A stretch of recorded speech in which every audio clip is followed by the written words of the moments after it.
अगर आपने अभी तक सभी पार्ट नहीं देखा है तो आपको मेरे YouTube चैनल पे सारे पार्ट मिल जाएंगे। पहले जाकर उन्हें जरूर देखिए, फिर इस पार्ट को आगे देखें ताकि आपको पूरी कहानी अच्छे से समझ आए।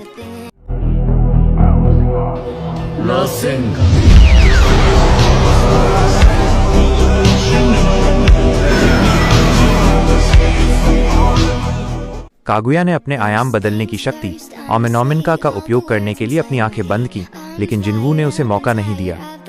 तुम कहीं नहीं जा रही। जिनवू की आवाज लावा के खौलने से भी तेज थी। जिनवू ने अपनी आत्मा की गहराई से रूलर्स अथॉरिटी का प्रयोग किया।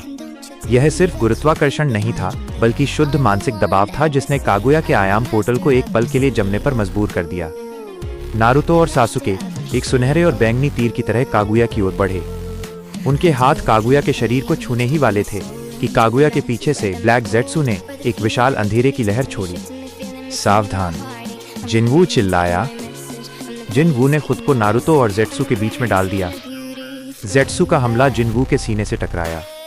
जिनवू का माना अब पूरी तरह समाप्त हो चुका था। उसके शरीर से भाप निकल रही थी। सिस्टम चेतावनी, स्वास्थ्य 1%, आपातकालीन पोर्टल सक्रिय हो रहा है। उसी पल नारुतो और सासुके के हाथ कागुया से टकरा गए। 6 पाथ्स चिबाकू तेंसेई। 6 पाथ्स चिबाकू तेंसेई।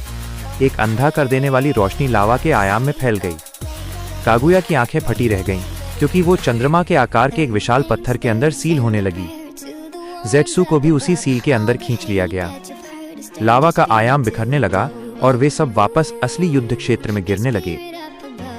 युद्ध समाप्त हो चुका था। लाल चांद सफेद हो गया था और लोग डिवाइन ट्री के चंगुल से मुक्त हो रहे थे। जिनवू जमीन पर पड़ा था। उसका शरीर धीरे धीरे पारभासी ट्रांसपेरेंट हो रहा था। उसके ऊपर एक विशाल नीला गेट चमक रहा था। नारुतो दौड़कर उसके पास आया। उसकी आंखों में आंसू थे। शैडो गाय, तुम जा रहे हो? पोर्टल खुद को बंद कर रहा है। सासुके भी पास खड़ा था। उसने सम्मान के साथ अपना सिर झुकाया।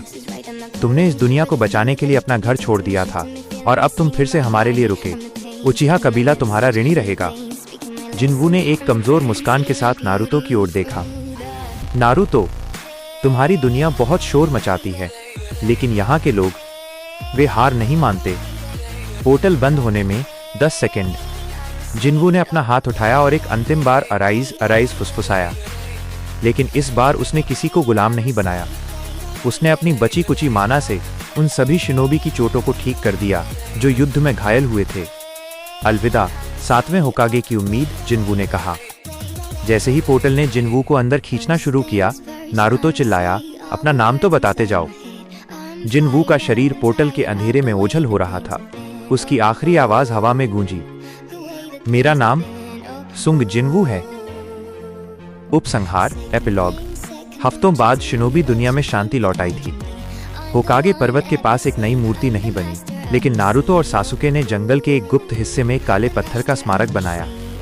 वहां कोई नाम नहीं लिखा था, बस एक नक्काशी थी, एक योद्धा जिसके पीछे हजारों परछाइयां खड़ी थीं। नारुतो ने उस स्मारक की ओर देखते हुए कहा, सासुके, क्या तुम्हें लगता है कि वो अपनी दुनिया में पहुंच गया होगा? सासुके ने अपनी आंखें बंद की और मुस्कुराया।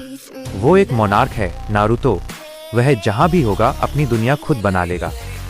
उधर एक आधुनिक शहर की ऊंची इमारत की छत पर एक काला कोट पहने हुए युवक खड़ा था। उसकी आंखें बैंगनी चमक के साथ रात के अंधेरे को चीर रही थीं। उसने अपने कानों में गूंजती व्यवस्था की आवाज सुनी, स्वागत है शैडो मोनार्क। जिनवू ने मुस्कुराते हुए शहर की रोशनी को देखा, मैं घर वापस आ गया हूं। कहानी समाप्त। आशा है कि आपको ये क्रॉसओवर सीरीज पसंद आई। तो दोस्तों, हमारी इस व्हाट इफ सीरीज का ये आखिरी एपिसोड था। उम्मीद है कि आपको ये सीरीज पसंद आई होगी। अगर आप इसके पिछले पार्ट्स देखना चाहते हैं तो वे मेरे चैनल पर उपलब्ध हैं, उन्हें जरूर चेक करें। अब मुझे कमेंट्स में बताएं कि अगली सीरीज कौन सी होनी चाहिए, नारुतो या सोलो लेवलिंग। मिलते हैं अगले वीडियो में, तब तक के लिए गुड बाय।